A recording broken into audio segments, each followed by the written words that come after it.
Good evening, everyone. This is Chris on IMTM Worldwide Radio, and excuse me, this is Around the ATL on a Thursday night. 646-652-4479 is the number if you'd like to call in to tonight's show. It's our first show in a while again. And just to start off right off the bat, I want to say thanks to those who have reached out over the last few weeks. If you don't know, I lost a few of my family members in death. So we've had a lot of memorials and funerals and things of that nature to go to, a lot of grieving, things of that nature. I just went to the last one. Wasn't prepared to see pictures of my dad again. If you don't know, I've lost two aunts, and my grandmother lost her brother. And with my two aunts, of course, that's my grandmother's two daughters. And she lost those two daughters almost within a month of each other. And then her brother right around the same time. So it's been a lot. And she only has one daughter left now, which is just the worst part of when you think about it. So there's a lot going on with the family. So that's why I haven't really been on the air a whole heck of a lot. So all I ask is, again, thanks for those who reached out, but definitely continue to, partake in our Around the ATL and IMTN Worldwide Radio as a whole. I really appreciate the support. That being said, let me get through a little bit of the house cleaning a little bit. Now, if you've never watched the show before or listened to it, we concentrate on sports in Atlanta and the state of Georgia. We cover all the pro teams, college teams, and we're going to try to add in slowly but surely a little high school football. And if you remember from when we first started, we also did a lot of college football too for the state, also HBCU. So we're going to try to do a little bit of that tonight as well. Now, you can listen to past episodes of Around the ATL on Spotify, iHeartRadio, Amazon Music, and other platforms such as that. Tonight's show, we still have one of our sponsors, Price Design Club. You see there scrolling on the bottom. Price Design Club was one of the first entities that supported the show when I first started a few years ago. Created the logos for Around the ATL, the original one and the current one that you see up here in the corner, right there. And of course, they're Around the ATL t-shirt. So if you ever need anything design wise, make sure you go to Price Design Club on Instagram. Make sure you let them know Around the ATL sent you.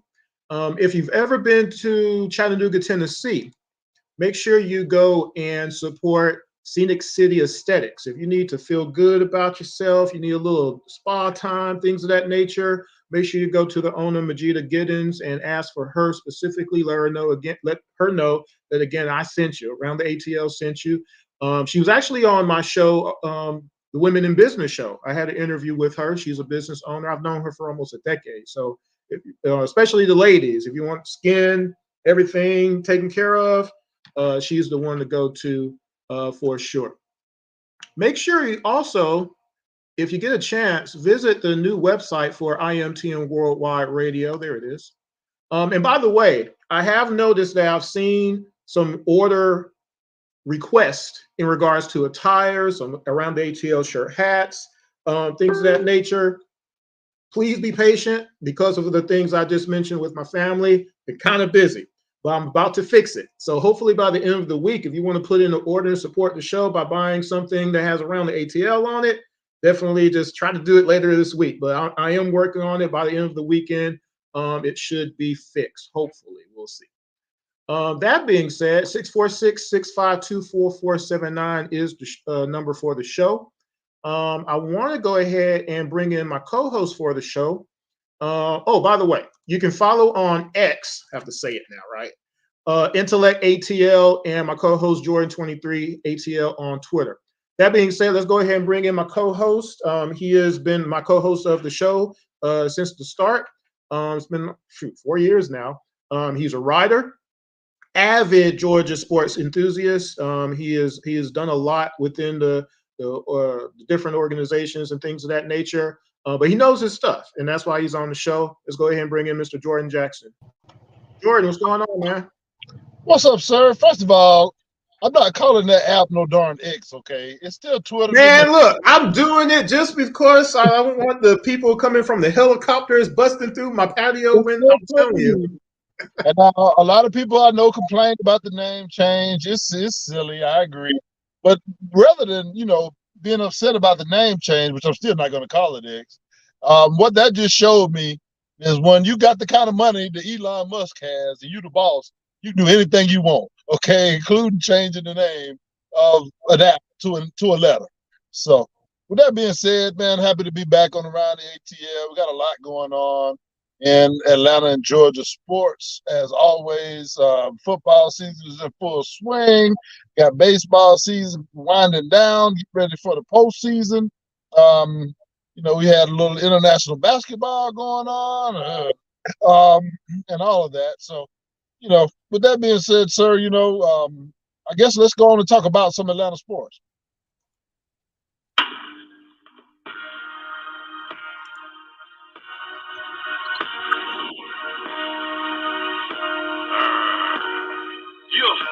Welcome to Atlanta, home of them dirty dogs. Anybody taking get kicked to the curb? Any other team is absurd. Wearing black, white, silver. Ready for the blood. No one's scared of getting dirty because we came from the mud and we hungrier than ever.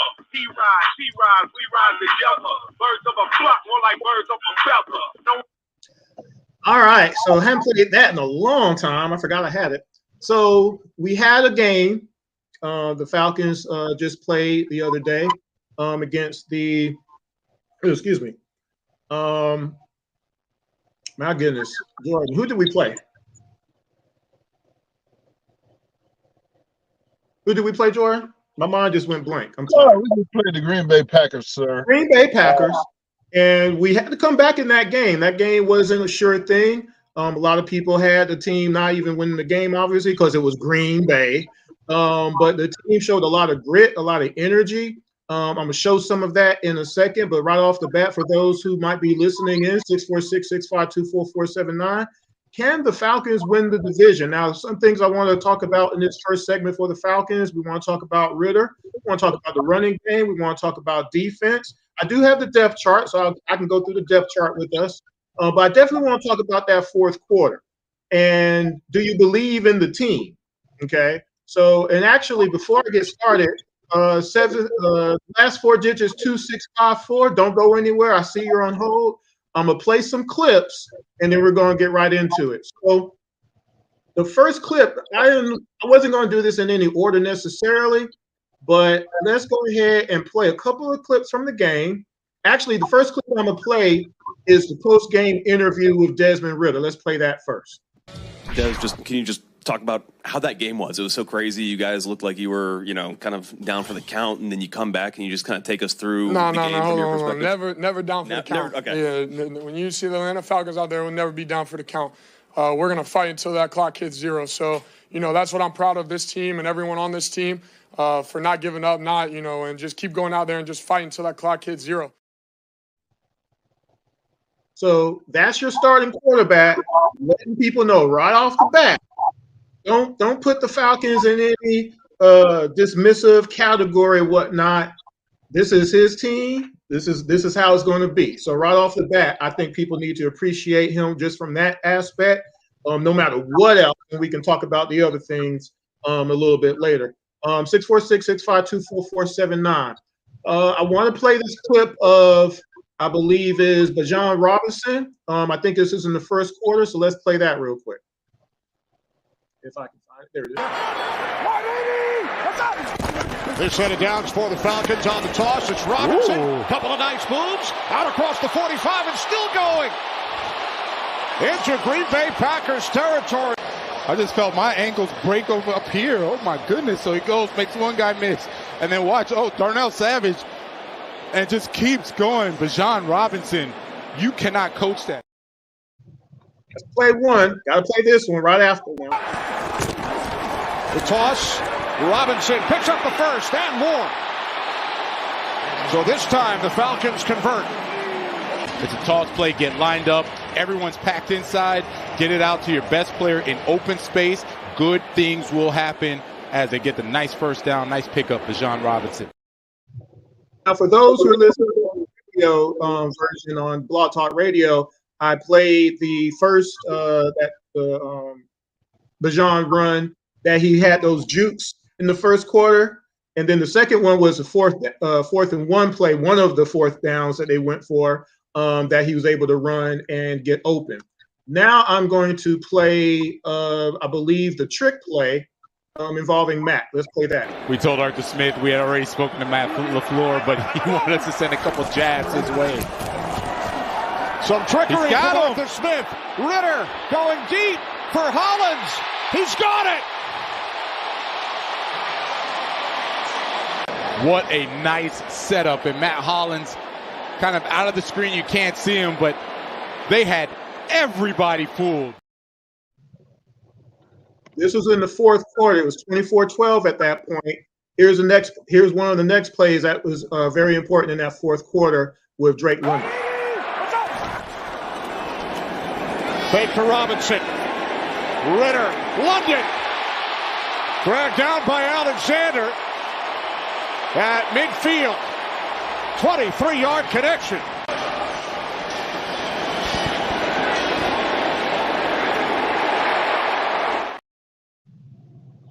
That was in the fourth quarter. It was 24-22 at the time. They got them to midfield. And here's the last clip I'm going to play. This is the game winner from Coop. This is for the lead. Coop's kick from 25 yards out gives Atlanta a 1-point advantage.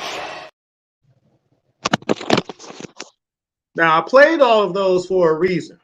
We just lost Jordan. I played all of those for a reason because, again, it was one of those games where, if you remember, over the last 3 years, Arthur Smith has a pretty good record in one-score games. Amazingly, with all the turmoil and turnover in the roster over the last 3 years, one thing he's been able to do is coach the team to be in the game, no matter what's going on. And one-score games is something that we're kind of good at. Which is reflective of our 2-0 start already. But if you look at that fourth quarter and everything that had to happen for our team to win, I think it's very impressive, and I think it's something to really take note of for the rest of the season. So again, do you think the Falcons have a legit shot of winning the division? I said that the end of last year that they could, but now definitely I say that for sure. And if they win a division, obviously they get a chance to be in the playoffs. So what can they do in the playoffs? So 646-652-4479 is the number. Let's go ahead and bring in the first caller for the night. Go ahead, caller, and tell us where you're calling from.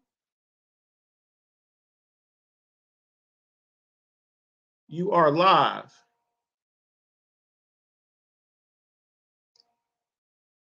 (2654). Are you there? I don't know if they know that they're live right now. I'll put them back on hold and keep them for a little bit. And we lost Jordan. So first and foremost, and I'm just going by what I was going to do in order now. So with Ritter, and again, we're talking about a starter who did not get a full rookie season, last year. He got 4 games. And he has 2 games this year. Guess what? He's 4-2 as a starter now, folks. In his 6 games as an NFL starter. He does have this 1 interception now, unfortunately. And he did have some bad throws in that game for sure. But he did learn from those mistakes. And at the end of the day, the throws that he needed to make, he made them. And he does that quite often, actually. Okay. So that's one thing to take of note. And then just and again, one thing I definitely also want to say in regards to Ritter, all the talk and the people who are being dismissive to say, oh, well, they're talking about him being a leader way too much now and all this kind of stuff in the offseason. No, all the teammates really do believe in Ritter. They weren't just saying it for the sake of saying it. And we're seeing the results of that now. They believed in him at the end of last year, and he went 2-2 last year, by the way. And they believe in him now. Okay. And so I feel that at a certain point, you just have to cross that line, that median, to stop dismissing him as a player on the team, because he's not going anywhere, by the way. That's the thing that you have to really, put into your consideration on what you're saying and whatnot. I think this is my co-host letting me know what's going on. Oh, no. Hold on. Oh, wow. Okay. Okay, so I'll wow, that's not good. So Now, as far as Ritter, of course, the team around him is going to matter. So what do you think is going to be most important going forward as they continue, hopefully, a successful season, obviously? Is it going to be the defense? The defense at the end of last year, going into this year, already was doing a lot of things, but now they have the depth now that they didn't have last year. They can make stops now, right? So that's going to be a continuation throughout the entire season. The utilization of all your pieces is going to be the thing they have to get used to, right? And especially with CP coming back now as well. Remember that. So how are you going to manage all the different touches? Like I think game one, you had two running backs to get 25 touches apiece, basically. That's a lot of the offense right there. Not this time around, because in this case, your offense and your running and your passing game pretty much merged. You had like 200 plus rushing yards and passing yards. So is this going to be a mix of that? So is that going to be the primary that you rely on? Is it going to be the defense? We got good special teams. We've had that for a while now, but merging all of that together for the first time in a while is going to be key. And I think that's why last year I said, if they do anything decent free agency wise and they do decent in the draft, we should win 10 games. They did big time stuff in free agency on the defensive side, of course, plugging in all those holes. And then we see Bijan Robinson by himself, what he brings to the table. So I think everybody should be excited just based off of that. And again, if you saw those clips that I just played earlier, you see Bijan Robinson, those moves that he made, the trick play to Mac, London getting that clutch catch in the fourth quarter to get to half midfield, I should say. And of course, Koo hitting another game winner. He's pretty good at that too, right? Yeah, he missed the extra point, but when it counts, he hits those, right? Those field goals count.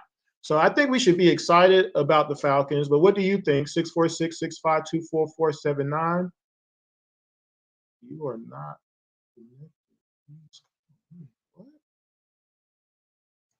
All right, so I'm having a problem with my radio.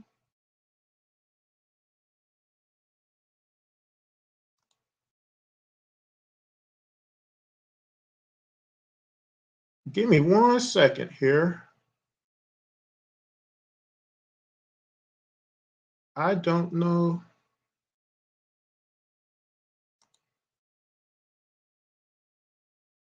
Welcome to Blog Talk Radio. Bear with me, y'all. I'm trying to see why my radio is not hooked up here. To start your show now, press 1. Since it appears you're calling back into a live show, we are reconnecting you now. Ha! Wow, they fixed it. So, very funny, and I'm glad that y'all bore with me. So it looks like in the past where I would get knocked off. Here's my co-host Jordan. What's up, Jordan? How you doing? It looked like Jordan Blog Talk got kicked off for some reason. So I don't know what happened. I don't know what happened with that, sir. Where I was located at, a gunshot rung out, so I had to go. Okay, I don't know if you saw your text messages or not. No. I had to change locations. Okay, because it's just ridiculous. In fact, where I live, a couple of nights ago, I couldn't even sleep because gunshots rung out. Multiple gunshots rung out. So, yeah, it is wild out here in these ATL streets, sir. Oh man, well, I'm glad you're okay, man. That's not good. And again, that's one of the things that's a whole other subject. But the things that have been going on in the city, it's been kind of hyper. I'll say that for sure. Even tonight, I've seen some news stories tonight. It just kind of like shake my head. Jordan, after I played those clips, I was just talking about, what the Falcons can look forward to and things of that nature. But I think I got kicked off the radio again. Go ahead and give me your thoughts on those clips as I try to reconnect, okay? Well, first of all, as far as the clips are concerned, obviously the highlight of all of those is Bijan Robinson with his, agility and elusiveness and his ability to make other guys miss. It's interesting because, if I'm not mistaken, Bijan Robinson led college football in missed tackles forced last season. And we know a couple years back, Tyler Algier did the same thing. But it's certainly a different style when it comes to making guys miss. Since it appears you're calling back into a live show, we are reconnecting you now. It's certainly a different style when it comes to making guys miss, whereas Bijan Robinson is able to put the brakes on, change directions very quickly, hit people with his agility, and then kick on the afterburners. Tyler Algier, on the other hand, he runs through tackles and runs over guys in order to force his missed tackles. But, two different styles, but both very effective. I thought in the first game that Tyler Algier was the better, more effective running back.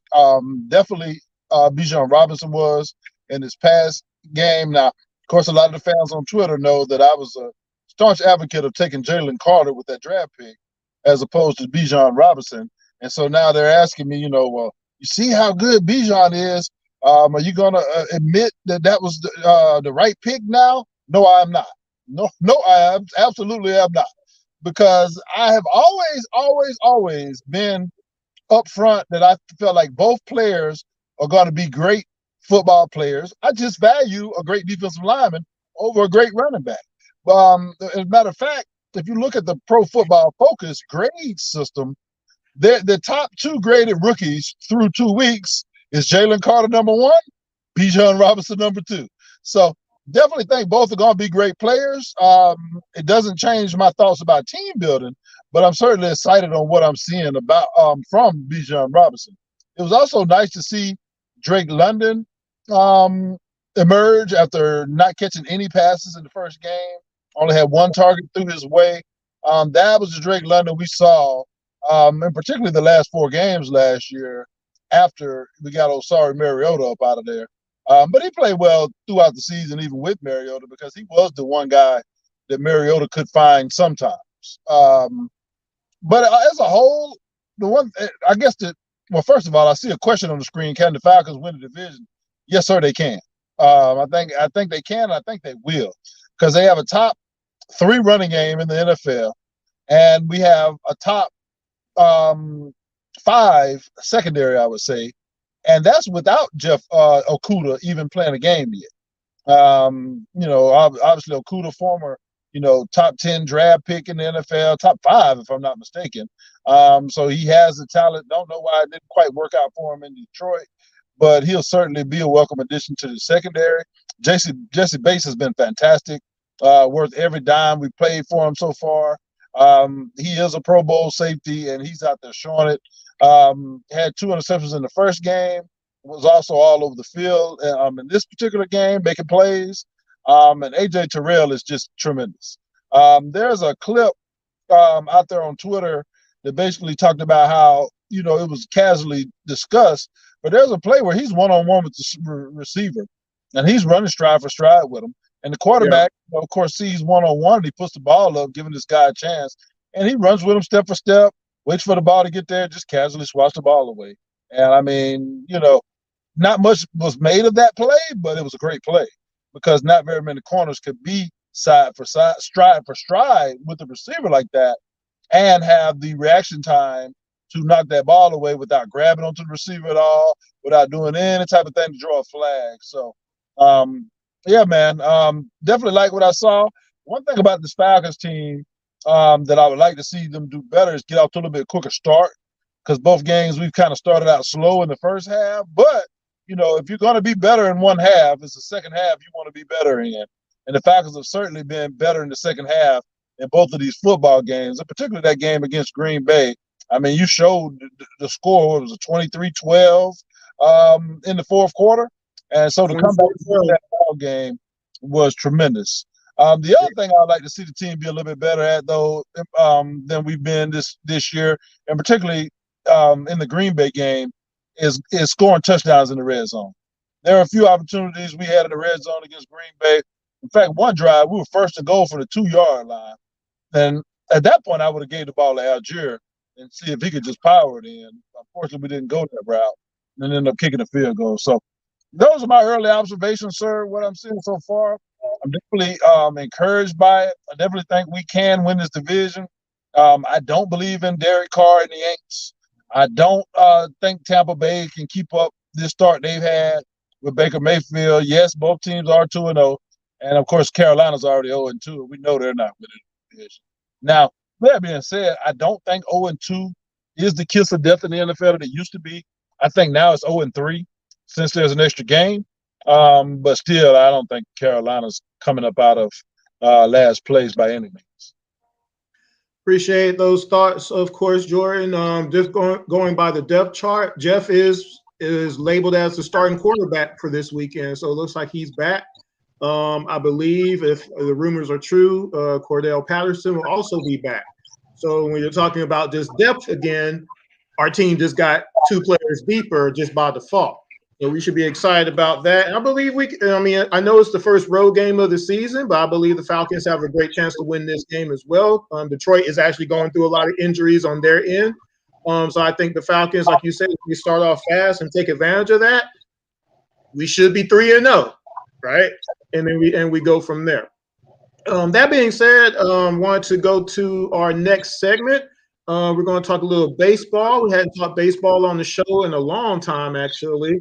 So let's go ahead and let's see if we can talk about some Atlanta Braves baseball for the first time in a few months.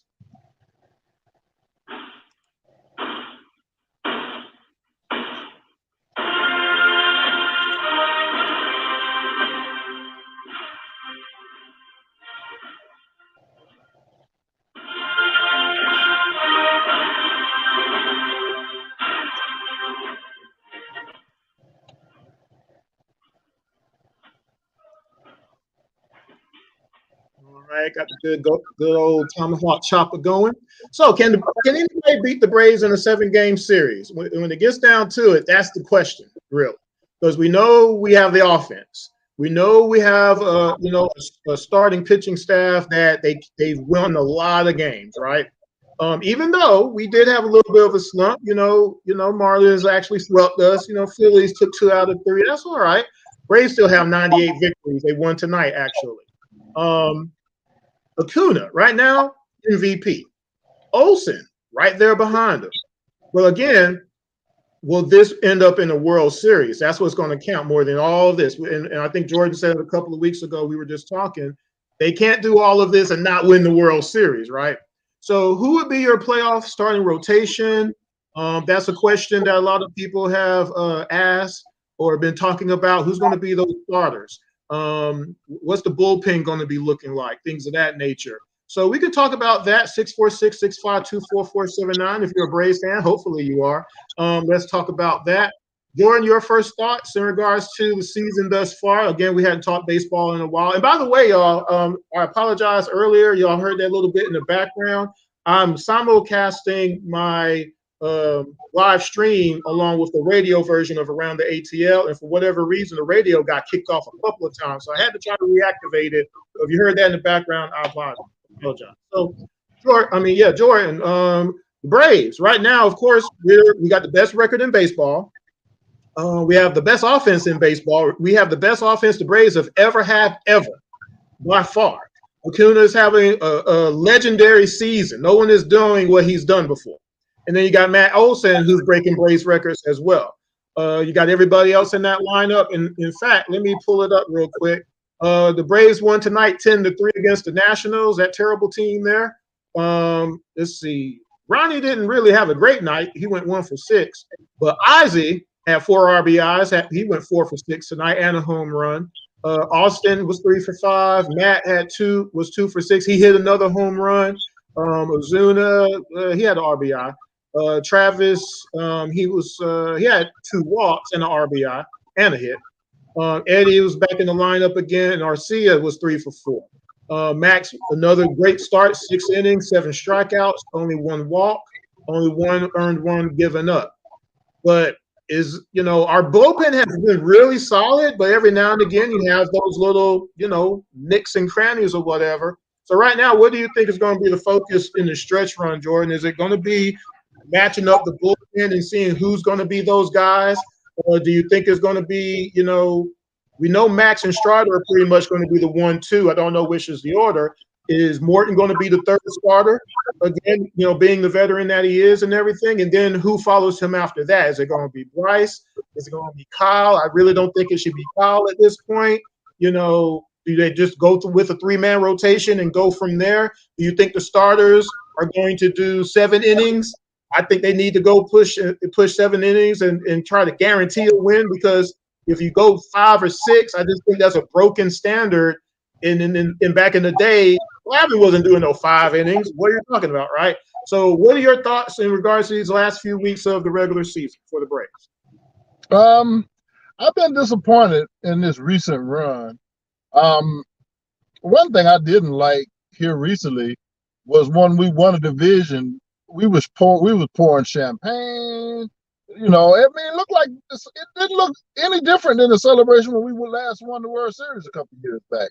And I just think this team should be at the point now where they're not celebrating division titles that hard. Yeah, you be happy you won a division, you shake hands, maybe do a smile celebration, but it was over the top to me, and we hadn't really played well as a whole since that particular celebration.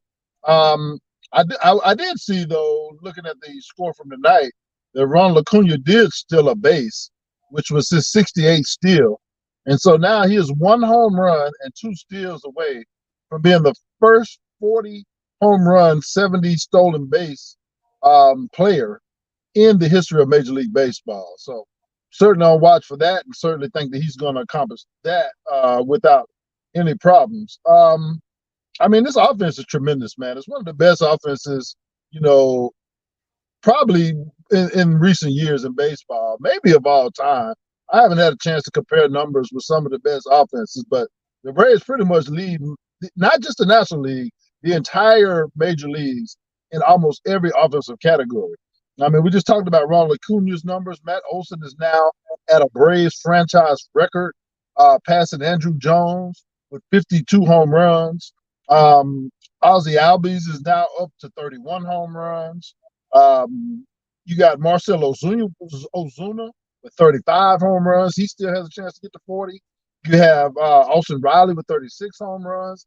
He still has a chance to get to 40.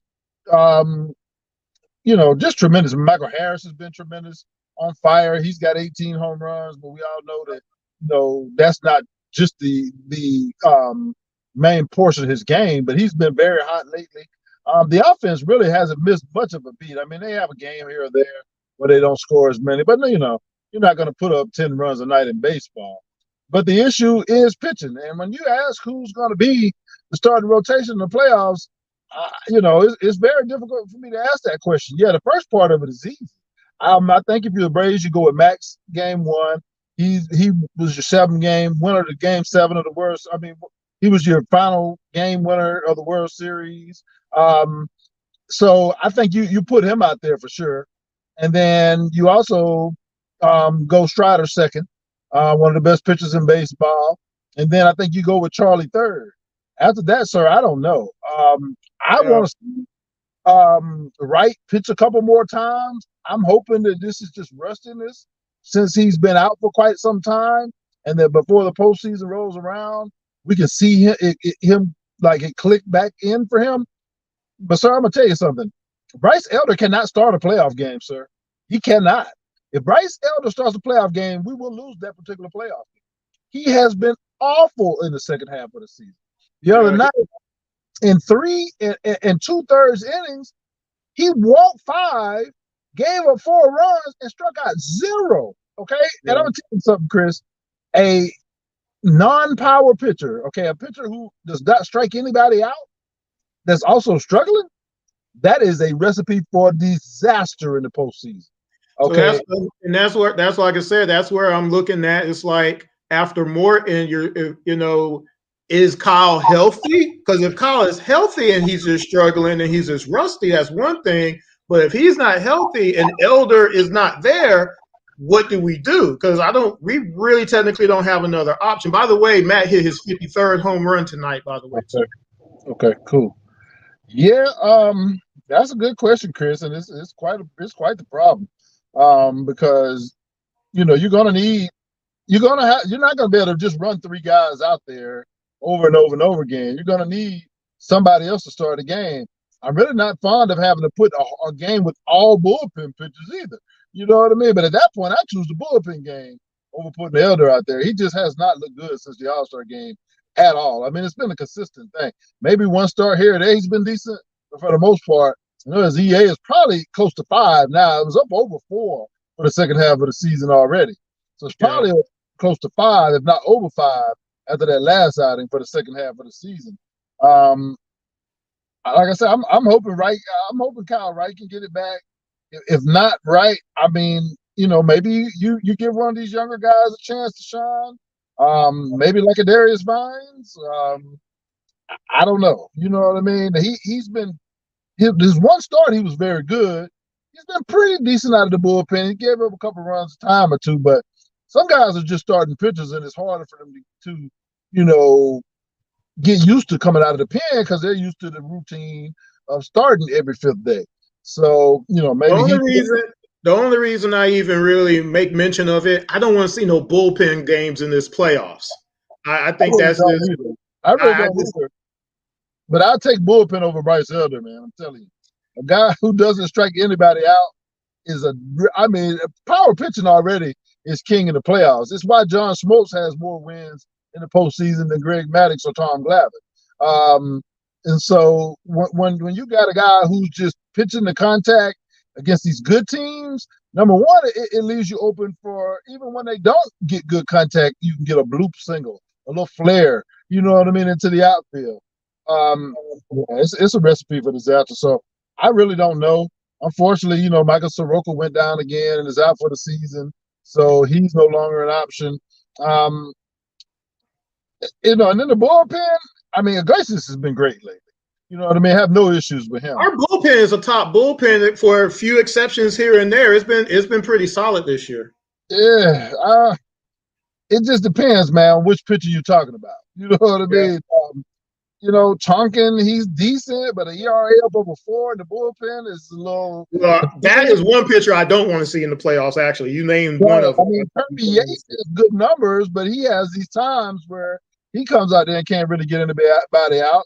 AJ Minter has not been. I mean, he's been good most of the time, but there again, just like the other night when Bryce Elder gave up all those runs and the Braves battled back and put it in extra innings. Then Minter gave up 2 runs in the 10th inning. You know what I mean? Braves came back and got 1 in the 10th, but couldn't get the second one to send it to 11. Joe Jimenez, he's been pretty solid. Don't mind seeing him being as one of the main guys. We just recently got Jesse Chavez back yesterday, so that should help the cause. But a lot of these guys like Brad Hand, don't trust him at all. You know what I mean? Ben Heller, don't trust him at all. Yeah. So, it's quite interesting, man. And, I'm really shocked, Chris. I'm absolutely shocked that Alex Anthopoulos, AA, did not go out and get 2 or 3 pitchers. I mean, when we think back to the last World Series run, a big part of the fact we were able to win that World Series was he went out and traded for Jock. He went out and traded for Soler. He went out and traded for Rosario. 3 quality guys and added them to that lineup. Why didn't he do the same thing with pitching? Get me 1 starter and 2 bullpen guys. You know what I mean? And this team. Well, if anything, definitely the bullpen. I think he's looking at it from the standpoint of the offense is fine, but why didn't he get at least 1 pitcher just because of the injury bug? Like, we've had a lot of injuries this year, so you would think, why wouldn't you want to stretch one, especially to see if we can get Kyle and these other guys right and everything? But sorry for the pun. But we'll see. I do have a caller. I got a comment also. Uncle Steve says he disagrees about celebrating March and October is a long journey. No problem with the other after party, but he just says he disagrees with that. I kind of do too a little bit. I mean, it's hard to win a division. Not this year because those other teams are trash. But anyway, also how many years in a row have we won the division, Chris? 6 years this time. So at some point, I mean, like I said, I have no problem with a celebration, but not a full-out champagne like you just won a World Series. I don't like. I don't know. I don't know. I think it's okay. Let me see if I have a caller real quick. Everybody got my stuff and got the heck up out of there, because it don't matter until you win the whole thing. When this offense, when you got an offense as good as you got, we got. Well, you know what? You know why they did it? Because they were in Philadelphia. Philadelphia actually put it on the billboard that we won that division, which had to just in there. I think that's why they did it more so than anything. But let me get this caller on the line. Let me get this caller on the line real quick, because they've been holding for a while. Hold on 1 second. Go ahead, caller. Tell us your name and where you're calling from.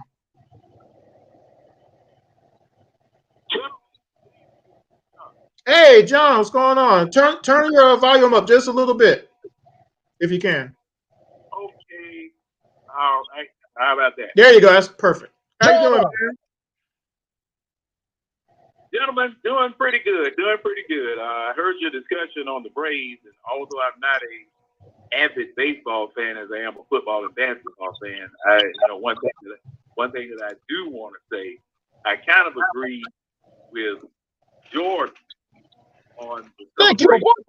Avoid some reason here. Go ahead, John.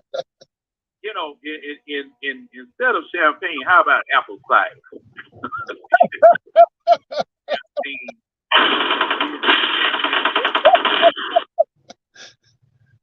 You don't waste no champagne on no division championship.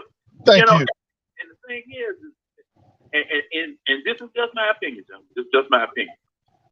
When the New England Patriots started winning those division championships, those were milestones. They say, oh, okay, all right. Well, after they won their first one, I guess they popped bottles and all that type of stuff.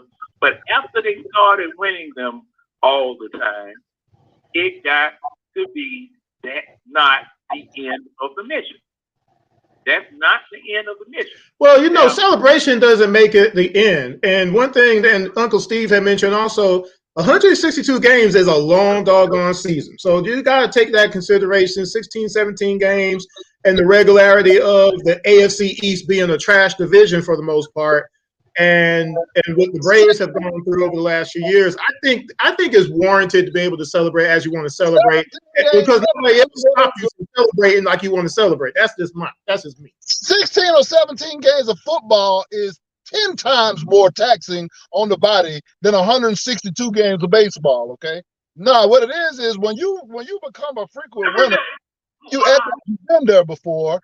And it's no reason to go that crazy. Now, like I say, I don't think it's any coincidence that all of a sudden we got swept after that and then lost 2 out of 3. 2 of the division right, both to division opponents. It's because it seemed like we kind of dialed it down a little bit. All right, we done already won the division now, so we can kind of relax. And those are the results you get, in my opinion. Well, it remains to be seen. Yeah. And if I may. Well, when you start resting people, when you start saying, okay, we got a Division I, we're going to the playoffs. They haven't been resting anybody. Well, there was discussion. Who was they talking about rest? Because I was listening to the radio and they were talking about resting this person, and since you won the division, don't tax this person, don't do that, don't do this. And, they may not have, because like I said, I hadn't been keeping up or whatever. Oh. But me being an old school type of person, my coach, man, look, you slack up. Even, just a game. Say, for instance, you got them by 3 touchdowns or by 20 points or whatever, and you got about 2 minutes left in the game. He's still coaching. Hey, this game ain't over with yet. Go out there, do your job. And it's the same thing where you keep the intensity, you keep the intensity up, you keep the sense of urgency up, so that you don't relax, so that you don't rest until you've got that big strap of gold around your finger and that big trophy. It's just that thing with me. Now, I agree real quick, John, because when you dial it back a little bit and you think you can just turn it back on, sometimes you can't turn it back on. Well, again, I don't think that is the case in this case at all. You don't have guys out there gagging and trooping around. The Marlins and the Phillies, Chris, explain it. if the team gets beat, I mean, look, you got to think about it. We have won all series up till now. We have 98 wins to prove that. There is going to be a slump of some sort, some sooner or later. It better be now rather than October 10th or something like that. So that's why I'm not worried about that at all, really. Not really. And we got Jesse Chavez back too, so that's a good thing in the bullpen. And he looked good. So, John. Yeah, well, we will. Go ahead. I'm sorry. I didn't know you were about to say something. Go ahead. Oh, no. I was just going to say, hey, this is one of those situations where we will see. And, I rest easier because of our history and all of our teams. Now, the Braves are changing history now. And there's no reason why we shouldn't just run through every team in the National League in the playoffs that we have to face and then win the World Series. Shouldn't be no question. We're the best team in baseball. Okay? The best team in baseball. Best team in baseball needs to win the whole thing. All right? So that's what I'm expecting. And I can kind of rest easier with the Braves than I can with the Falcons. And Lord help us, the Hawks. I would have rested a whole lot easier if that man would have went out and got 2 more arms for that bullpen. Now, I do think it's a chance we win the World Series. I think we're good enough, I hope. But if we don't win the World Series, it's going to end up being pitching as the reason. And if we don't, it will be a shame because this team is special. The offense is special. And you have got to solidify your place in history by winning the ring. If you don't win the ring, you're just another pretty good offense. The offense, I've been saying it for a minute. It had at the very beginning of the season, I said this could be a murderer's row like the Yankees teams back in the day. If everybody is healthy or whatnot, the whole season, per who we have, and look at what's happened. We got like 5-6 players who've hit 30 home runs, right? You got people about to hit 100 RBIs, all these runs scored, the whole 9 yards, and of course Acuna, what he's doing. But yeah, if you don't win the World Series after that, yeah, there's going to be a real blot on the history of the team, just by default. Now, real quick, I was about to before we talked a little bit extra on the baseball. I appreciate that because we haven't talked baseball forever. I do want to talk about. I had the Atlanta United and the Atlanta Dream coming up. I only got about 10 minutes left, so this is what I'm gonna do. I'm gonna talk a little United and a little Dream, and the second half of the show we'll be talking Hawks, UGA, and some football, some college football in Georgia, as well as some high school a little bit. But going into Atlanta United, I'm not going to play the usual intro. Right now, Atlanta United is in 6th place. They are in the playoff hunt right now. They're there in 6th. I believe the other night they had a 1-1 draw, so they got 46 points now, actually. Montreal is in 8th with 37, so I'm pretty sure they're not going to fall out of the playoff hunt. It'll be a disaster if they did. They could still fall to 7th, but they'll still be in the playoffs. They're at 46 points, so they still have a shot to actually get into 2nd or 3rd place on the technical side. But I think they'd have to play out of their minds to do that because they haven't been consistent all year.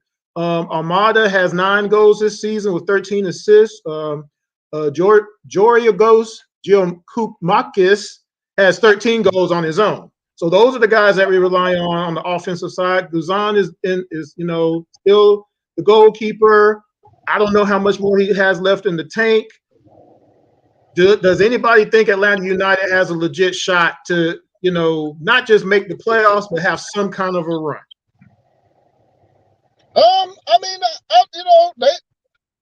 I'm not sure, Chris. I think they can make some kind of a run. Of course, I don't feel confident enough to predict the championship for them. But what I will say, going back a match, I was happy about they put up a 5 spot against Inter Miami. You know what I mean, and beat them. And shout out to whoever runs Atlanta United's Twitter page, because after they put up the 5 spot and beat Miami, I believe the score was 5-2, if I'm not mistaken. But they tweeted out, "You should have brought your whole squad." Oh yeah, I saw that. That was petty. Messi had this place sold out. You had people ready to go. You had people hiring drivers to go down there to the game and everything else. And he did a loop on us. Right. The man didn't even show. And I just think, and I get it, he had just played in some type of international competition not too far before that. But you would think, okay, if you are this big star that's come over, which he is, that you would want to play in Atlanta. You would want to play in a place that has 7 of the 10 most attended MLS games in history.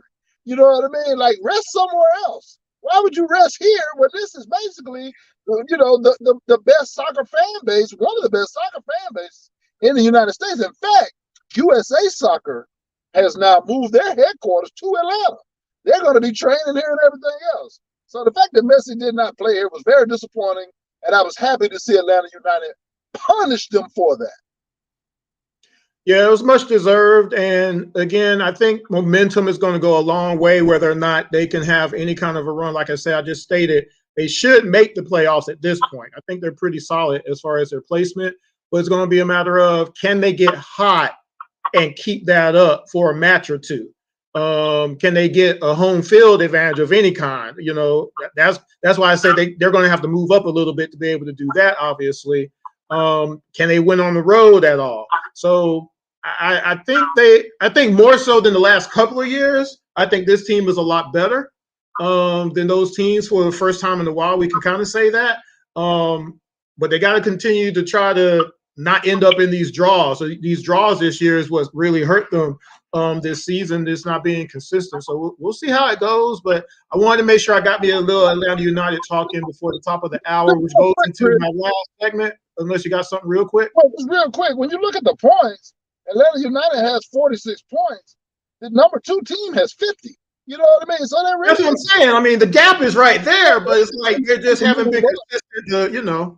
Yeah, there's some room to move up and get home pitch advantage. I mean, the team right above them, New England, has 48, as does the team above them, Philadelphia, and the team above them, Columbus. So, I mean, you could easily, with a good, strong finish to the season, go from 6th to 3rd. Like, if they had just won last night, that's 3 more points right there. Like I said, I'm saying they've had so many draws, this year. It's frustrating because I think they have a lot more talent than they've had and better coaching overall than they've had the last few years. It's just they still haven't put it together yet. So we'll see. Last segment we only got 3 minutes to do it. I hate that. The Atlanta Dream. Now, last year, the Atlanta Dream won 14 games. This year they won 19, and they did make the playoffs. Of course, Ryan Howard's on the team. Cheyenne Parker, she's a veteran. Alicia Gray, she's a veteran. Coach Tanisha Wright, has done a pretty good job this last period of time with basically a rebuild. They finished 5th in the league, the whole NBA. They had the 5th best record, actually, believe it or not. So that's a big improvement, but then they got swept in the playoffs. Okay, so what do the Dream need to do to improve? Now, I've been saying for a little bit, they got to get bigger. Somehow or another, they got to get more size on that team. That's one of the things that it just kills them. They can't compete on that level.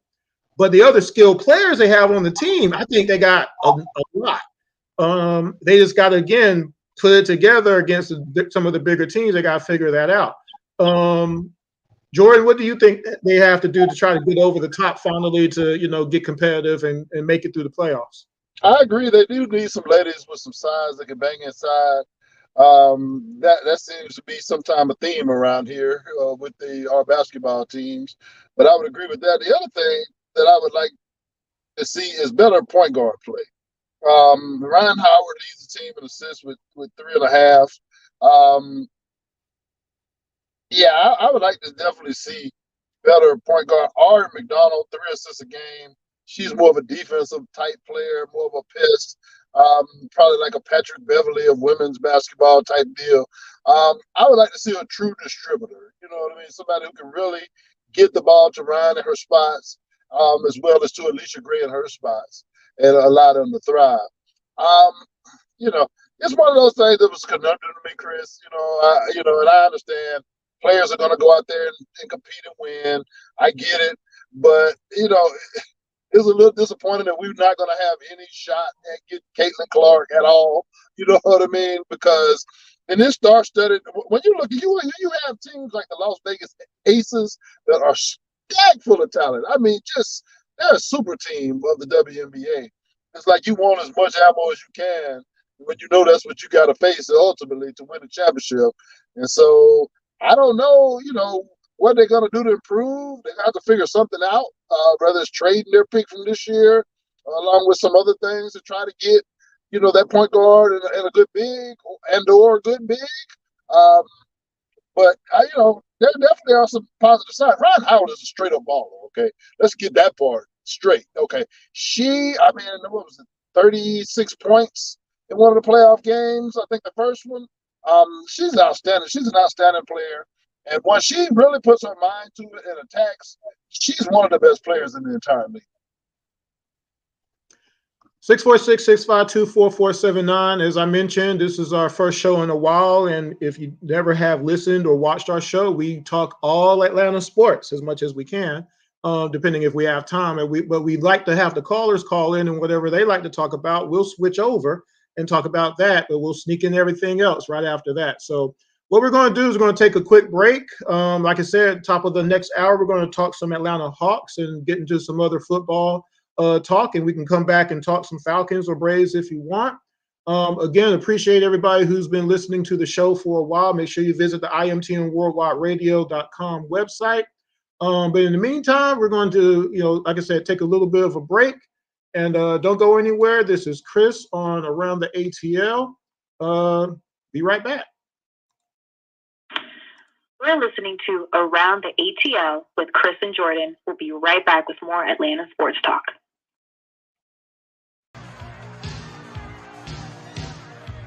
Set it up, set it up!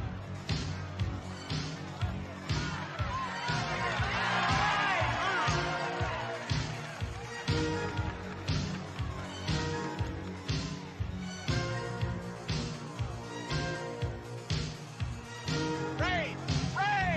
Pass the ball!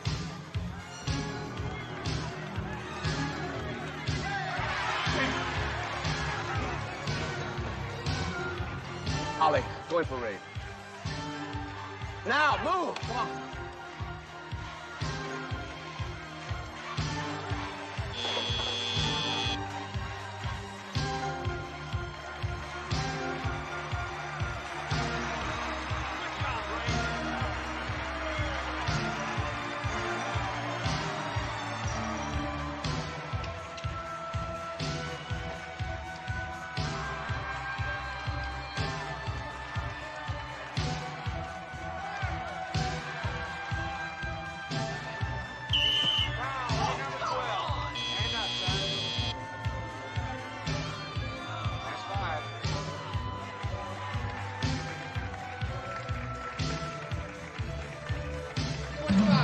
Where are you going?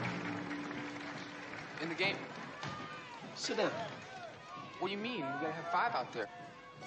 Sit down. Sit.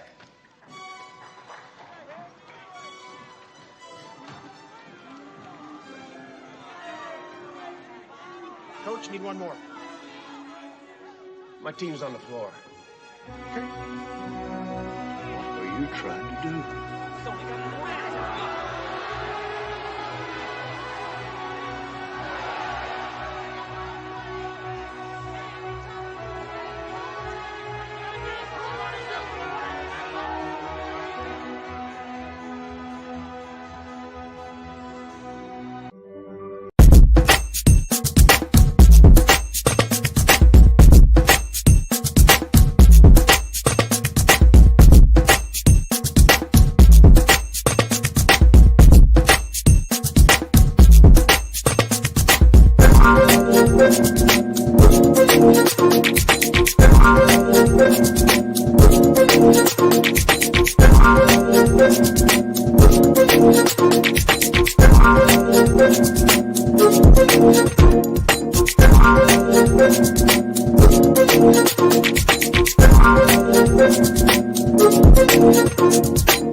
What's going on, everybody? This is Chris on IMTM Worldwide Radio on Around the ATL on a Thursday. 646-652-4479 is the number. Just had a great first hour talking Falcons, talking Braves, talking Atlanta United, talking Atlanta Dream. And one thing I did forget to do, a couple of things. I wanted to shout out the Atlanta Falcons website for the video highlights, and also Major League Baseball for the video I haven't played yet. So I'm gonna go ahead and do it for the sake of doing it because I prepared it and forgot to do it. I don't know how, but I didn't realize it until I went to break. So let's do this real quick. Number 39 for Mr. Ronald Acuna. Ronald Acuna is 2 for 3. Acuna gives this a ride to straightaway center field. He got another one. 39 on the doorstep of 40 for Ronald Acuna. Truly is amazing. Look where that pitch is. His back foot. Look how it comes off the ground. It's like a Gary Sheffield.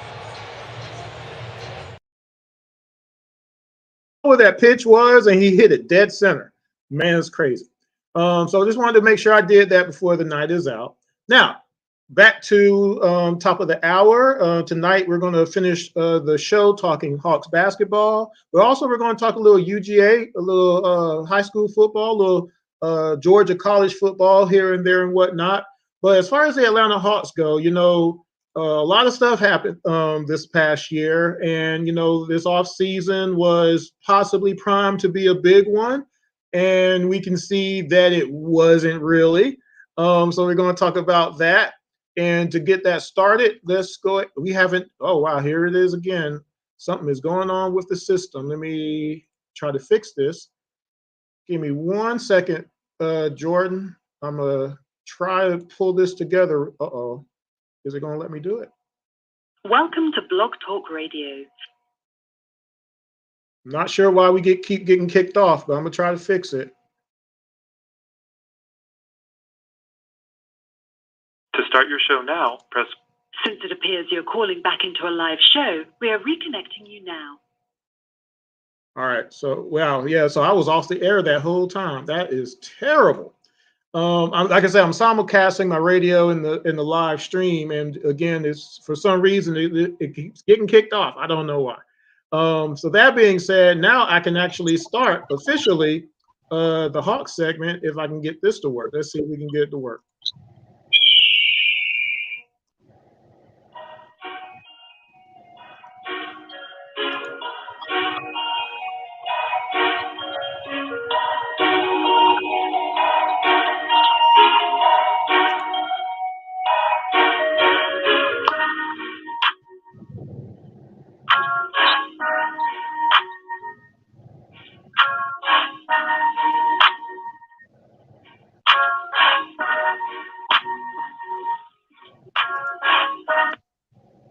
Of course, we're going to have to change the intro for the Hawks segment.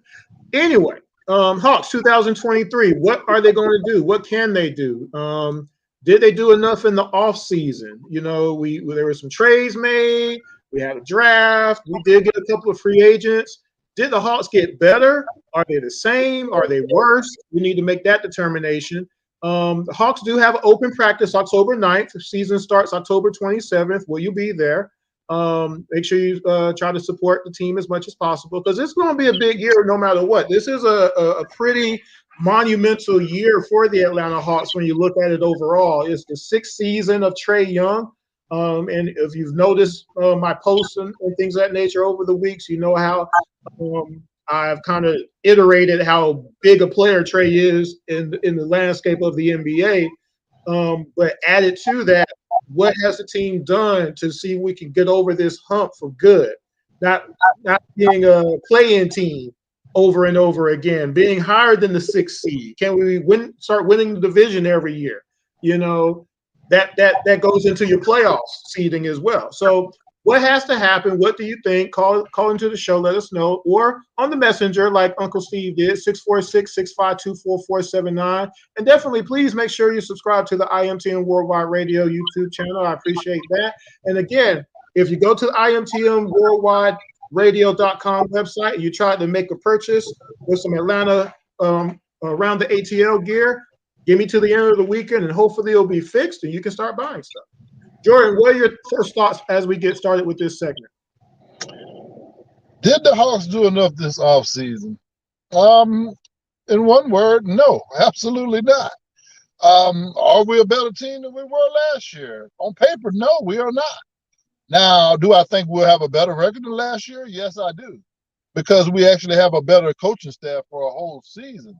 But the question is that record going to be good enough to get us from 7 to 6, 6 to 5? You don't know. Maybe 5. I doubt it. I'm thinking 6. That's what I'm predicting.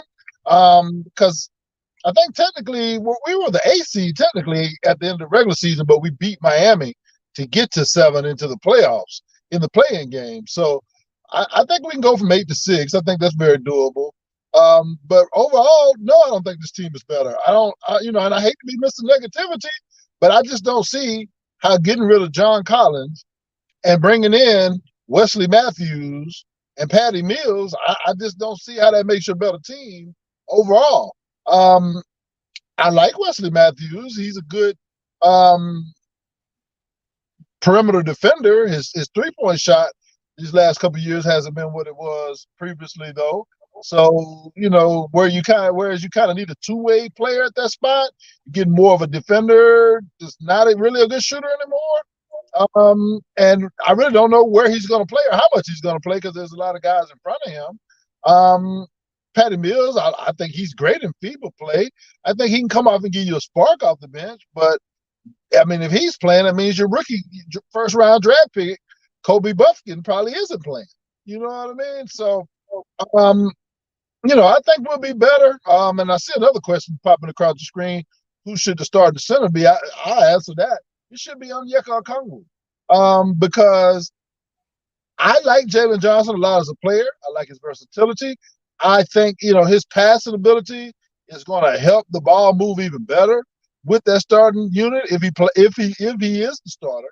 But I question, with Clint being in there, if he won't suffer from some of the same problems John had. Now, he has a better passer than John, so there'll be some things he can do in that regard. But as far as spacing goes, he's not a great shooter yet. That's something I'm hoping that we'll see a major improvement in coming back next season. But with Clint only being able to play around the paint and really nowhere else, it limits JJ's ability to get all the way to the rim and finish. And just doesn't quite give him the room to operate, as a role man or as a guy who's taking the ball to the basket. And so I think with Okongwu, he can make a jump shot. I expect to see his shot. I do expect to see his shot improve next year, being that we saw an improvement last year. I think we'll see him take another step in that regard. But just his ability to move around. He's also a pretty good passer himself. And so just having that versatility in the starting lineup, I think will help. The problem is, though, do you bring a guy making almost $20 million a year off the bench? And I mean, obviously, I don't really care about money. I want the best players out there. But you also do in the NBA kind of have to look at trade value. And if you put him on the bench, does that tank his trade value? So, not necessarily. And I'll say this first of all: it's a matter of what helps your team win the most. And so at a certain point, it has to mean that more so than anything else. One of the things that we look at from the olden days or whatever is the minutes that people play and how that affects the team winning or not. And people being able to gather into that role, whatever it is, and take it to heart and say, are we trying to win a championship or not? Because if it's that, then it shouldn't be a problem because, heck, he's getting paid $20 million a year. Get the rebounds, block it out, do the things that needs to be done to help us win the game because, unfortunately, you don't play post defense that well. You don't have a post-up game on offense. You can't hit a 10-foot jumper, a 20-foot jumper, or three-pointer, or free throws. And you do miss an inordinate amount of layups, even if they're lobs, as opposed to Double O, who can do all of those things I just mentioned, plus play solid post defense against the bigs that always drop 40 points on us for some reason otherwise. So I think that just that transition, it has to come down to, yeah, we can say if you're going to maybe try to want to trade them, but I would say it makes us depth-wise better if you have Clint coming off the bench long term, as opposed to just getting rid of them necessarily as far as a trade and not being able to get equal value. But see, we just went and traded John and didn't get nothing. Nothing. So, so if you were able to get something back for Clint, if you were to trade him, that would at least be a positive. And as far as JJ goes, of course, that's going to be, a focal point. What's his growth from the last couple of years going into this year, especially if he gets the starting minutes? Like you said, he's a great passer. He's a facilitator. He can drive. He can do those things. He has a jumper, but we just haven't seen it on a consistent basis just yet. I don't know about the three just yet. He can hit a wide open one from the corner. Obviously, we've seen him do that. But he's better being on the floor than not on the floor. But my worry is if you do start him, that's taking away that production that was on the bench. So who's going to replace him coming off the bench at that point? If you don't start JJ, who are you putting at the four to play against the other fours in the NBA? Because the four is a power forward and they are powerful. So it's like, who do you put in that particular position? And then again, will our new coaching staff that can concentrate both on offense and defense, will that be enough to finagle everything to make it work to where we're not in the play-in and we're actually doing better overall during the season and get to the playoffs and we can actually advance? Because technically we should have beat Boston last year, technically, right? But that's my thoughts as far as that goes. What are yours? 646-652-4479. Call in or message. The message board is up. Go ahead, Jordan. I think Sadiq Bey works as the backup four. And I think Sadiq Bey works with Clint. But I don't want that combination in the starting lineup because Sadiq Bey is not going to defend the other power forwards at a high level. And that's where the problem lies. Like I said, I agree the best player should play. It should be about winning. But I don't know about Clint coming off the bench long term just because I still think, the best course of action would be to combine maybe him and Hunter and try to bring in some real talent while they still have trade value. But if you bring Clint off the bench, his value is not going to be as high because teams are going to be like, look, this guy's not even starting. You know what I mean? It's not to say nobody wouldn't want him. So I would definitely want him, but I think it would lead to more low-ball type offers. I was disappointed they weren't able to make this Siakam thing happen yet. I wanted to see that happen. Got us a two-time All-Star. Trey is the only other multiple-time All-Star on our team. Bijan has made it one time. And so, also he's an NBA champion, number 2 scorer on the championship team at that. The guy who can get his own shot, guy who plays defense, the guy who gets some rebounds. I was a move I wanted to see. I guess it's still possible. It's not over with yet, but it doesn't look likely. But the whole thing about that, though, that disturbs me is the fact that the team is saying that they're willing to include, according to the report, they're willing to include A.J. Griffin in the deal, but not Kobe Bufkin, which I just don't understand that. You know what I mean? Like, we've seen A.J. have one of the most prolific shooting seasons, one of the most efficient shooting seasons of any teenager in the history of the NBA. So why would you be so willing to move on from that quickly as opposed to a guy who you've only seen play in summer league ball, a guy who plays guard, which he really doesn't have to path to start as long as Trey or DeJounte is here. You know what I mean? And there's no guarantee that he's going to play before Bogey or even else for that matter this upcoming season. And so that's the guy who I would include in the deal if I was the Hawks. I didn't even hear Clint in the deal in the last alliteration I saw. There was Dre and AJ and some other pieces and stuff to make the trade work. But go ahead and move Clint, even if Toronto doesn't want Clint. Somebody like Dallas does, and they'll send a couple picks over and maybe some type of young player Toronto will want. and put together some kind of 3-team deal to make this thing happen, man. Because to me, that's the best course of action. And somebody says, well, what if he doesn't resign? I'm not paying all that for a 1-year rental. I don't know why you guys automatically assume that he would leave here if he came here. Man has never played with a passer like Trae Young. Man hasn't been to Toronto, hasn't won the last couple of years, and he already has a taste of a championship. So I know he wants more. And so you're telling me he's going to turn down more? Because if the whole trade for him, they get his bird rights, which means they can offer the 5th year and a little bit more money every year. So he's going to turn down an extra year and more money from the Hawks and go where exactly? Like, I don't understand. I can see if the man that came out and said, I only want to play for so-and-so team like Dame Lillard's done. Well, like James Harden's done. He hasn't done any of that. His main reason why he don't want to leave Toronto because his agent is pushing for a Supermax contract, and if he's traded, Supermax comes off the table because you cannot get a Supermax unless you're with that original team that drafted you, or been with a certain team over a certain number of years. So, I hope they continue to pursue that. I hope something shakes with that. But if not, I don't know, man. Like I said, the main thing I was disappointed in, the other thing I was disappointed in this offseason is we did not even use that mid-level exception. There were guys out there that were signed for that type of money, like a P.J. Washington, like a Grant Williams. Guys that aren't superstars, but they couldn't help our team and add some more depth.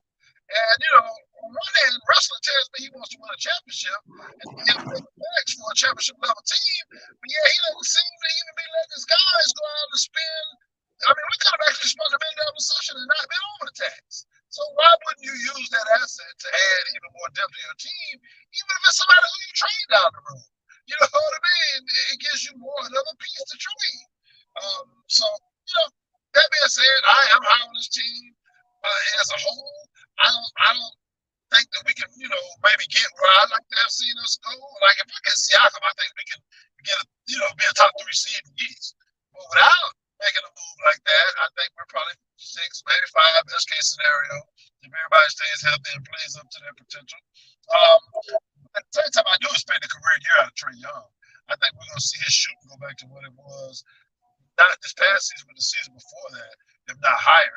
I do think Trae and DeJounte will play a little bit better together, having a full off-season and a full training camp in Quinn Snyder's system. So there's a lot of positives there about the Atlanta Hawks.